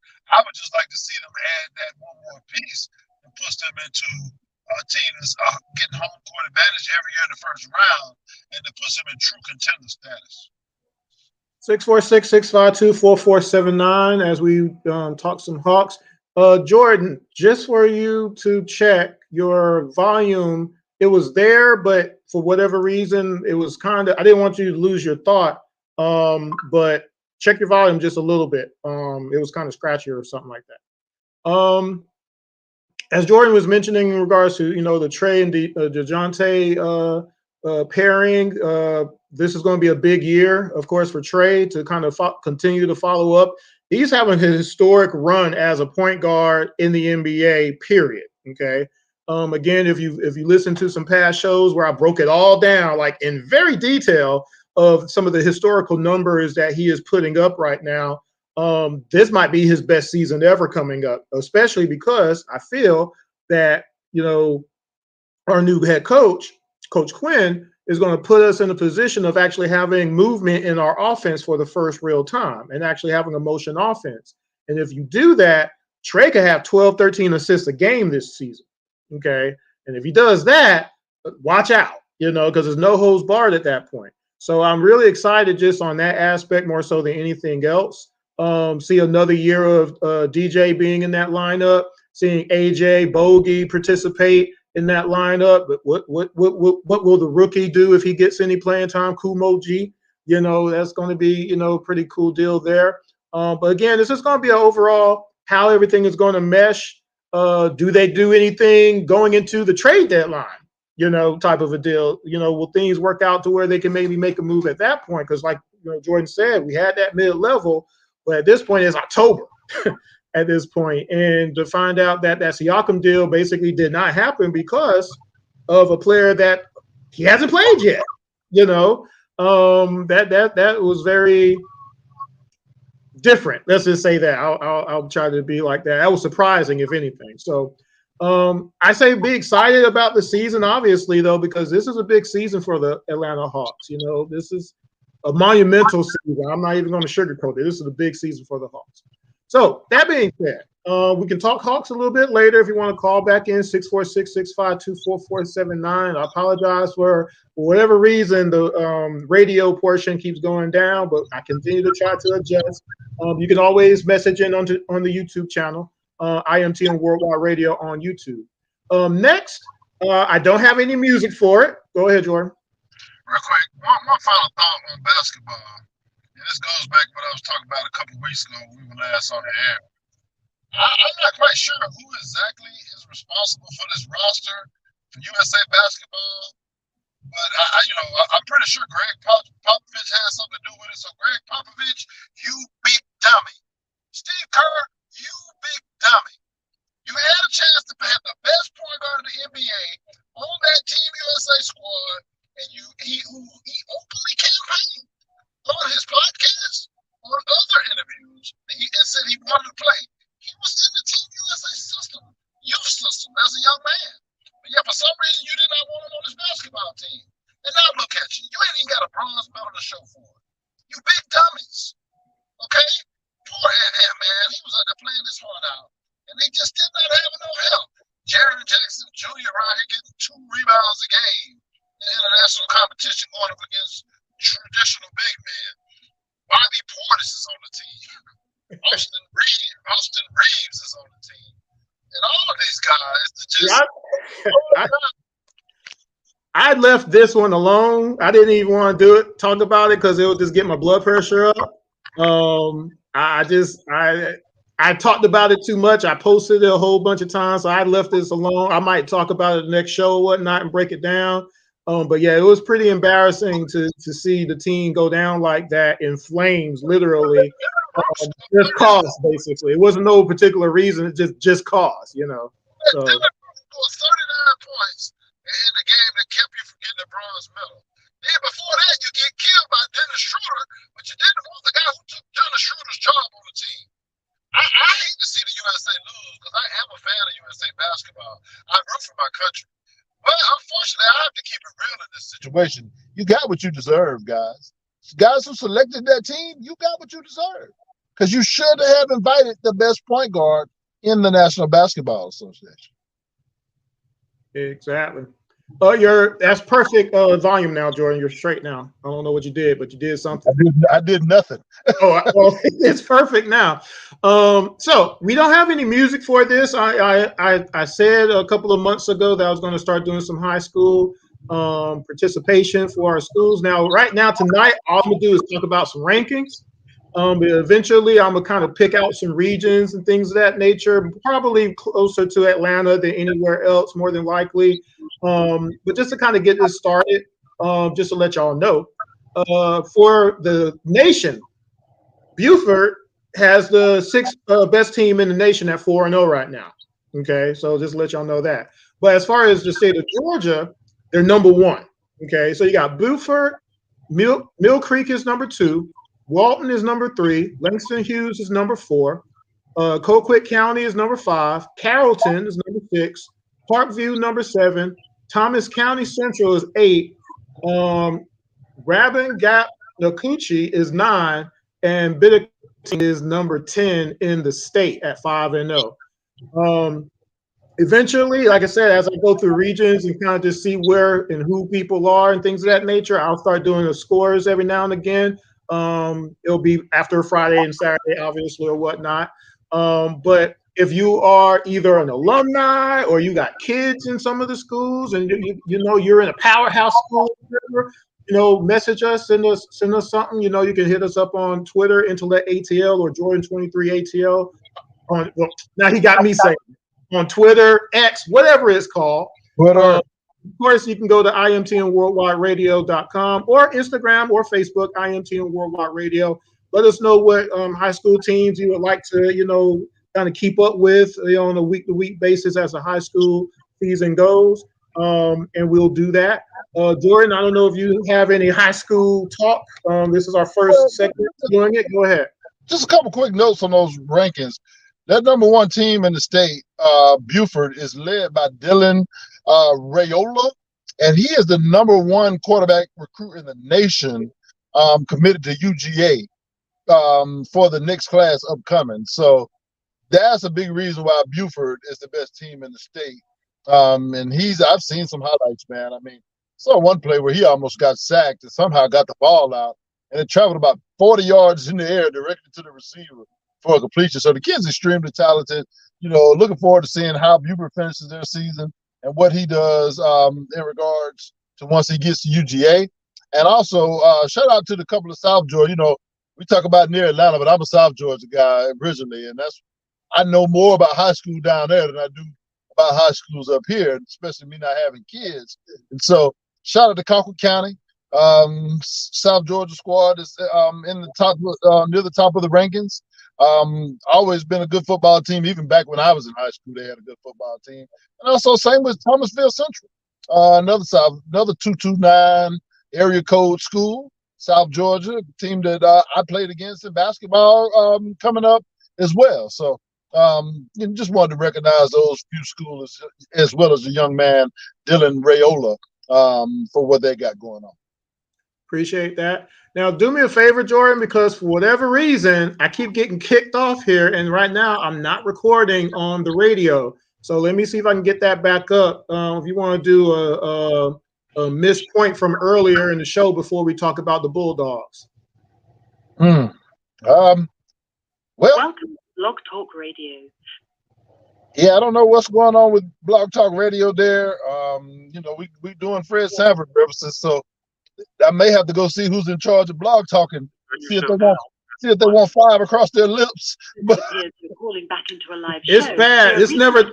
Well, the one thing is, and this is just through the fan base, it used to be if you got kicked off, you could never get back on. At least now it's letting me do that. So somewhere somebody got mad enough, at least 3 billion people got mad and said, you got to fix that. So at least they did that, but I just don't know why it's disconnecting. This is really, and it just did it again.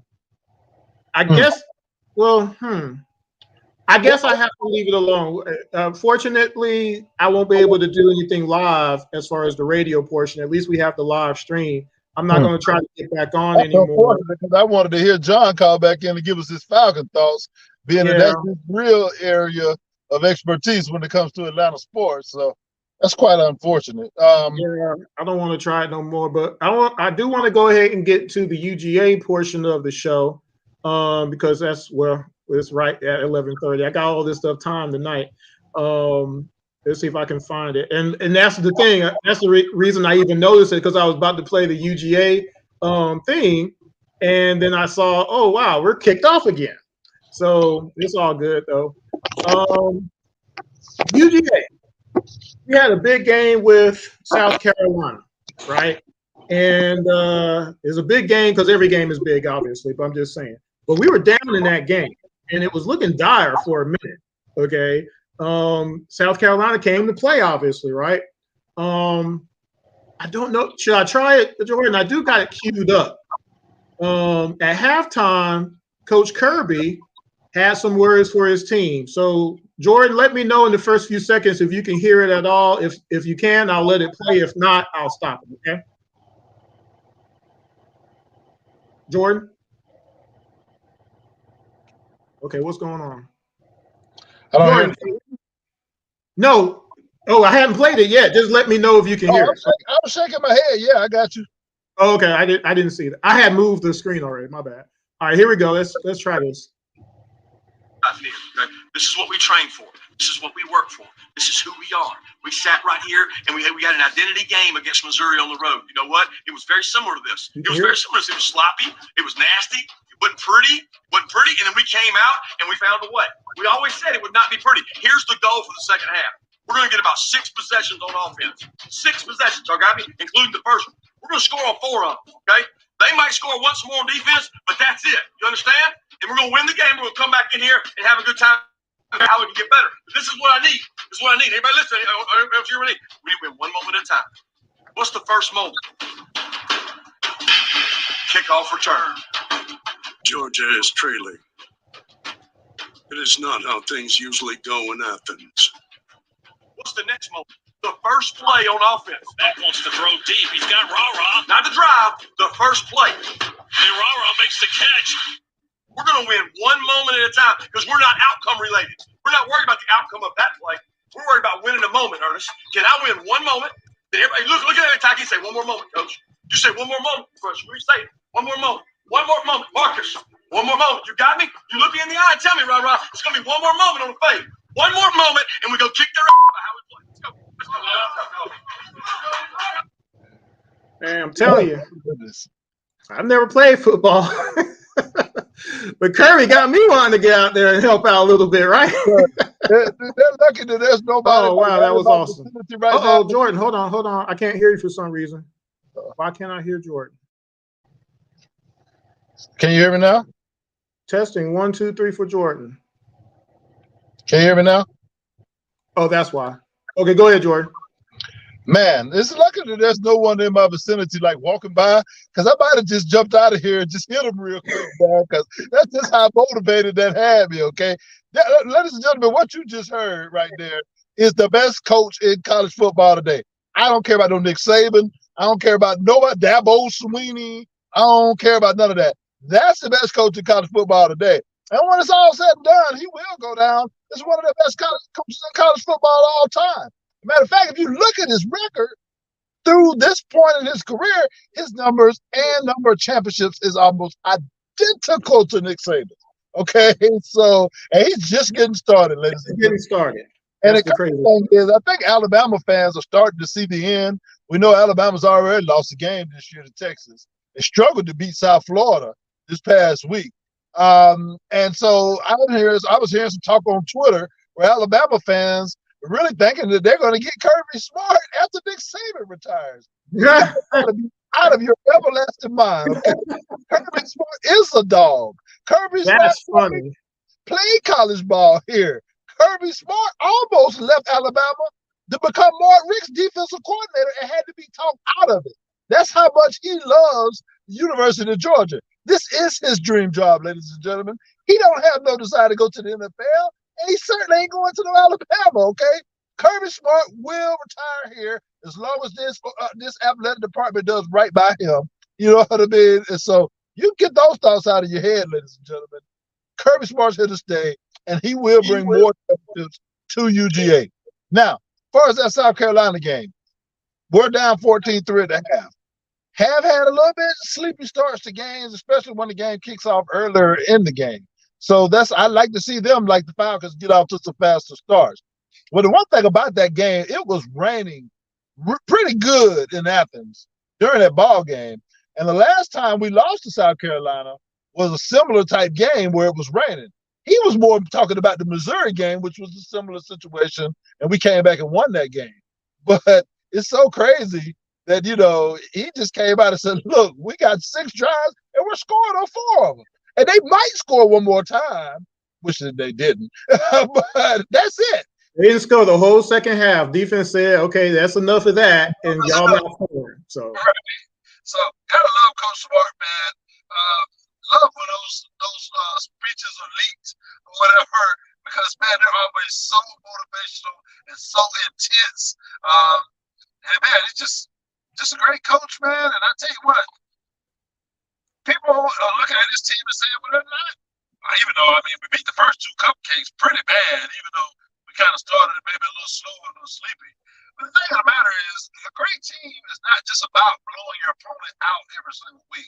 A great team is going to face moments of adversity, and it's how you respond that's going to determine how far you can go.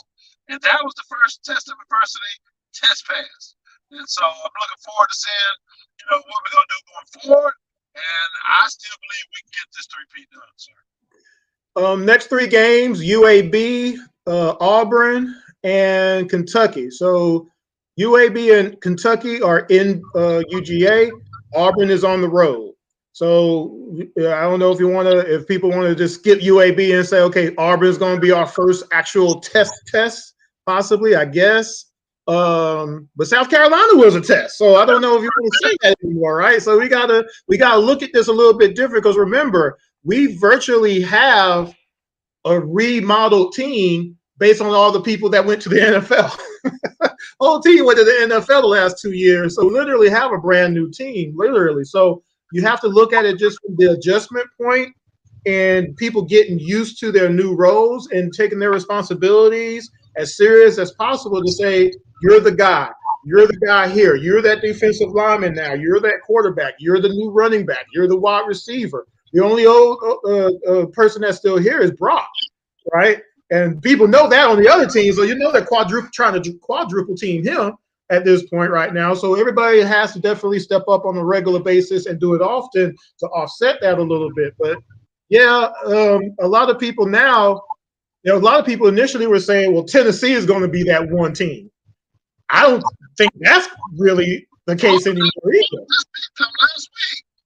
Yeah, so now it's a matter of I think somebody on Twitter said it. And by the way, Jordan, I don't know what it is with it's your speaker, I think. Whatever is going on, it just kind of keeps going in and out. Just let you know. I think if the Georgia Bulldogs do not lose a game within the next 3 weeks, they do have a shot to run the table again. Okay, because by then your running game is going to be on point. Beck should be comfortable at quarterback at that point. The offense would have adjusted and things of that nature, do what they got to do.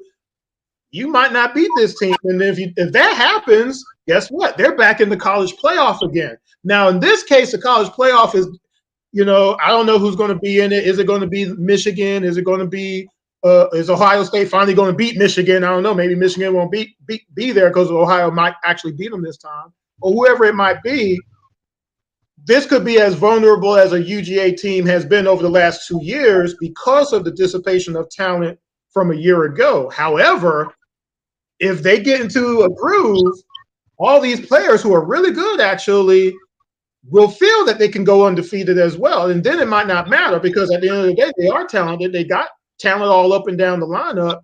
So again, it's just a matter of when you get hot, you get hot. And in college football, you could do that more so than any other sport, really, sometimes. And then they have Coach Kirby Smart. So I think that's going to be the real differentiation in regards to, think about the last 5 years of UGA football.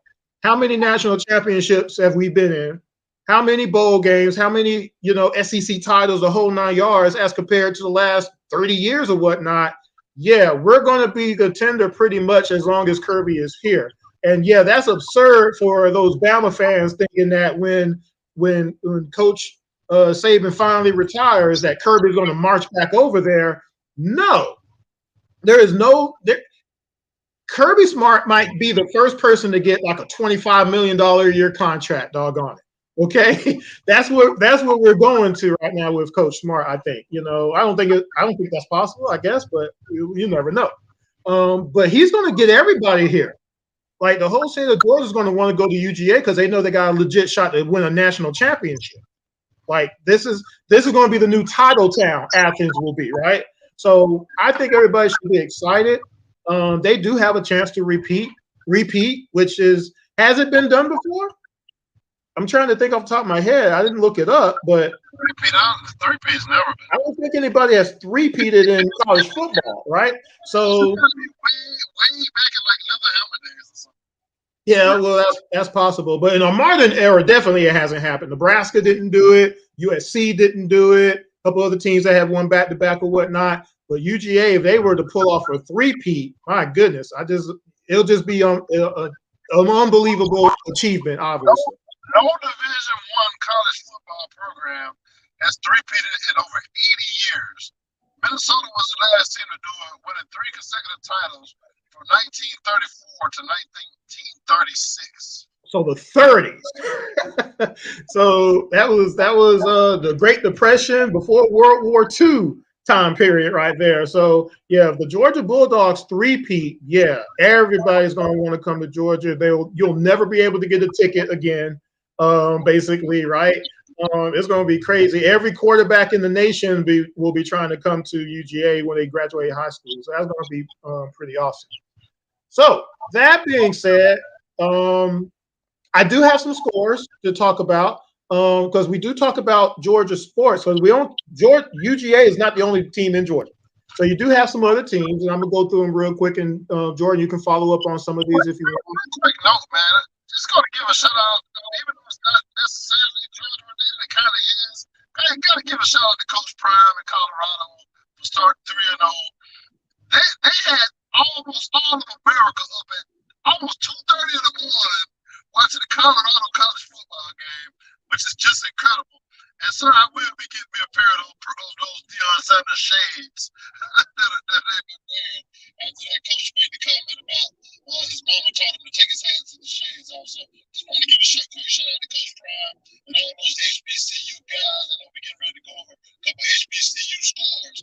It's just so happy for those young men, many of which is moved from the HBCU level to the Power 5 level and are still thriving.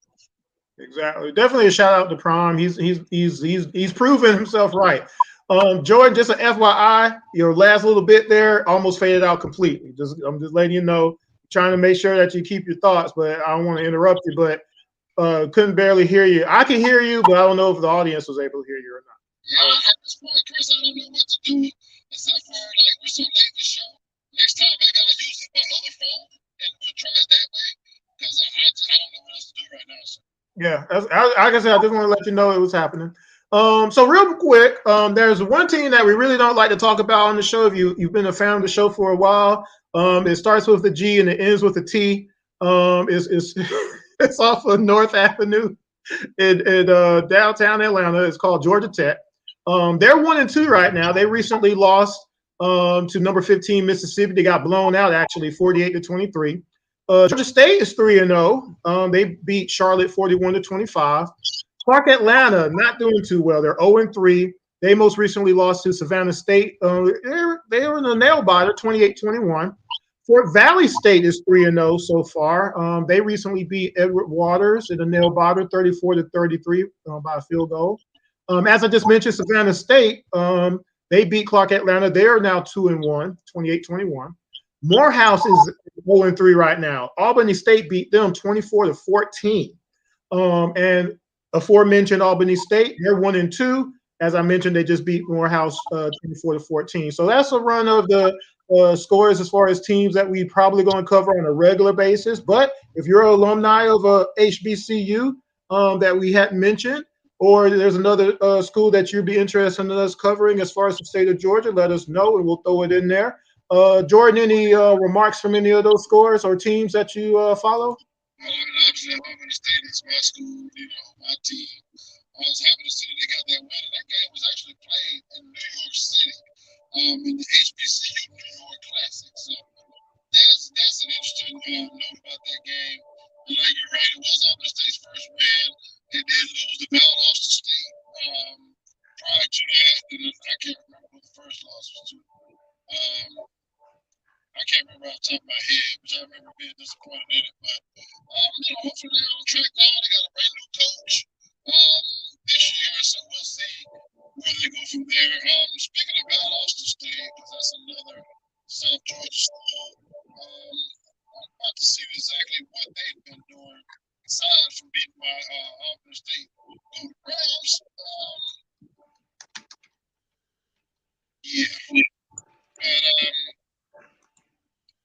Honestly, you pretty much just called out almost every score that I had pulled up as far as all the Georgia teams, because I particularly had the SIAC schools pulled up. But right now, Bad Austin State is 3-0. They beat Iser University this past week, 49-25. So the Bad Austin State Blazers, who haven't had a quite good football team for quite a few years, they continue to roll on.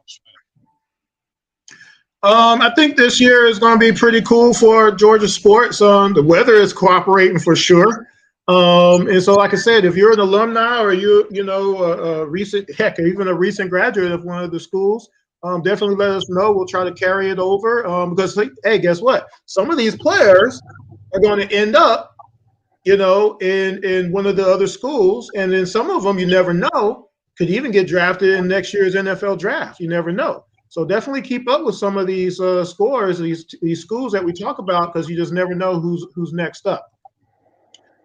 show recap. So we had a great show tonight. We have about 10 minutes left. So again, if you are on the Messenger on the YouTube channel, IMTN Worldwide Radio on YouTube, definitely message us in if you got any comments. We talked Braves, getting to the World Series. We talked Hawks. Did they do enough in the offseason? We talked Falcons and that great game in Green Bay. We talked, of course, all the college teams. We just talked about UJ a little bit ago. The Atlanta Dream, Atlanta United. Anything that is Atlanta related, definitely hit us up because that's what we do each 2 hours of Around the ATL. We talk about Atlanta and Georgia sports. So, again, we have not been on the air a lot, but we're going to be back. So definitely we would love for y'all to support. And I'll try to get it out there a little bit more. Tonight's show was impromptu. I admit it. But I did try to post it on a couple of pages or whatnot. But hopefully as we start getting regular, I will post it way ahead in advance and let people know what's going on. But we have a few minutes. If you want to, message us a thought or two, definitely do that. I can't do it on the radio version because right now it's out. I can't have a caller right now. But if you want to go to IMTN Worldwide Radio on YouTube. If you're watching it, just go to the comment section and type in what you want to talk about as far as Braves or Hawks or Falcons especially. Jordan, any final thoughts over the last 10 minutes? I guess to jump back to the Falcons for a minute, I guess another thing that I would like to see that I'm still not at peace with yet is the pass rush. I need to see a little bit more pressure on a consistent basis. We've gotten home a few times this year. I know we had 2 sacks in the first game. I think we had at least 1 in the last game, but I still would like to see a little bit more consistent pressure up front from those guys. The secondary is great, so I think they're helping quite a bit, but I would like to just see, like I said, those guys help the secondary as well. I do think, though, the interior of the defense has played pretty well. Grady Jarrett and David Onyemata, he batted down a couple passes. I almost had an interception in that game, actually. And he is actually graded very high by Pro Football Focus as well for his work this season. So I think that's definitely a good thing. So, because all in all, the Falcons are definitely on the rise. You can't be 2-0. And people want to talk about, somebody was recently telling me we ain't played nobody and all of that. But, I mean, for one thing, Green Bay has a pretty good roster. They thought Green Bay was somebody. Right. I mean, I understand Aaron is no longer there, but they have a pretty good roster overall and a pretty good front. And yet we were still able to run the football on them. And in the second half, we were able to move the ball through the air as well. The other thing I would like to see with the Falcons, which I know is hard to do for them because they run the ball so much that they can't get the ball to all of their weapons every game. But I'd like to see Kyle Pitts get a little bit more involved, man. Guy who's a number 4 overall draft pick. Now, this week is in particular I'm watching for because defending tight ends is one of the weaknesses of the Lions defense. And so I'm looking to see what exactly Arthur Smith draws up to scheme the ball into Kyle Pitts' hands, because this would actually be an ideal game for him to have his breakout game of this season. I think they're going to do like they did with London this week. First pass to Pitts, and then to go from there. I think, like I said, this is the first time Ritter is on the field with everybody all at once, with Arthur Smith putting in his whole offense. And so I think it's just going to be a matter of just adjusting to that really on a game-by-game basis, but then also against whoever we're playing. It is going to be a matchup thing to an extent because I think, like I said, I don't think Arthur Smith – let's see, how can I say this? Smith just wants to win these games. So whatever has to happen to win, he's not really studying, okay, well, we got to try to get Pitts 100 catches today. I think, though, he does have to look at it from, you do have Pitts on your team. You can't forget him. You got London on your team. You can't forget him. But like I said, this is the first time. I mean, remember, it's not like Ritter had the whole season with everybody last year. Ritter only got to play with Pitts like once, right, last year. And he only had 4 games. Now he's had 6 games, but he still only had 2 games this season. So we still have a long season to kind of put everything together. As you mentioned on the defense, yeah, so far we've gotten some push, but not as much as I thought we would get initially. But again, I think it's still early in the season as far as scheme and things of that nature. They're a new defensive line coach or coordinator and everything. But I still feel, I mean, remember, our last half of the season was pretty strong last year. And I think that carried over to this year, but now we have depth. We have depth. We have Bates, like you said. Jeff is going to be back this Sunday. You got AJ doing this thing. They're not throwing on AJ. They better not. They're in trouble right now. AJ looks like he's back. You know, he didn't have a great year last year, but now he's looking like his 2 years ago. So with just a little bit more pressure, that makes them even better. But if Jeff and AJ are in there, that's going to make the defensive line even better. You know, so I think it's going to be a flip-flop a little bit. I think Anderson being back is going to help out too, because he's back this week as well. Come on now, help me out. I thought the run D was a little bit better without him, Chris, to be honest with you. Really? But, the one thing about it, the kid's got talent. He's very fast, very athletic. I just think he was cut out of position a couple times in that first game, which kind of allowed us to get gashed for some first down runs. But we also stepped up and stopped it when we needed to in that first game as well too. So he's obviously the most talented option we have there, and I want to see him do well. I just think sometimes he gets a little bit too excited, over pursues, and kind of leaves a cutback lane for guys to get good yardage. But the one player who I've really been impressed with as well on defense is Caden Ellis, the guy who we brought in from New Orleans, the Aints. That guy's a good football player, man. He can go side to side and make tackles, but he's also a good blitzer as well. He's the guy who had the 1 sack that we had last week, now that I think about it. And so 3 sacks in 2 games, not exactly what we're looking for, but hopefully that will improve as the season goes along. I will say Bud Dupree has gotten some pressure, even though he hasn't really gotten home.